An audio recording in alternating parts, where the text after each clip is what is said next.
काबिज तालिबान रजीम ने अफगानिस्तान को इलाकाई और आलमी दहशतगर्द नेटवर्क्स का गढ़ बना दिया है। अफगानिस्तान से पनपती दहशतगर्दी पर आलमी सतह पर एक बार फिर शदीद तशवीश का इजहार किया जा रहा है। तालिबान रजीम की सरपरस्ती में दहशतगर्दी और इंतहा पसंदी से पड़ोसी ममालिक समेत खित्ते को सिक्योरिटी चैलेंजेस का सामना है।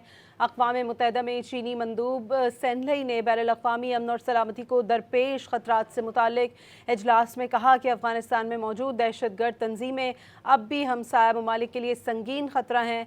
अफगान सरजमीन पर मौजूद दहशतगर्दों की सरहद पार हमलों की सलाहियत में मुसलसल इजाफा हो रहा है। उन्होंने तालिबान रजीम पर इंसदाद दहशतगर्दी से मुतालिक अपने वादों की पासदारी पर जोर देते हुए कहा कि तालिबान रजीम अफगानिस्तान में मौजूद तमाम दहशतगर्द अनासर के खिलाफ मौसर और फैसलाकुन कार्रवाई करें। माहिरीन के मुताबिक तालिबान रजीम दहशतगर्दों की पुशपनाही और उन्हें महफूज पनागाहें फराहम करके दोहा मुआहदे की पासदारी करने से दानिस्ता गुरेज कर रही हैं।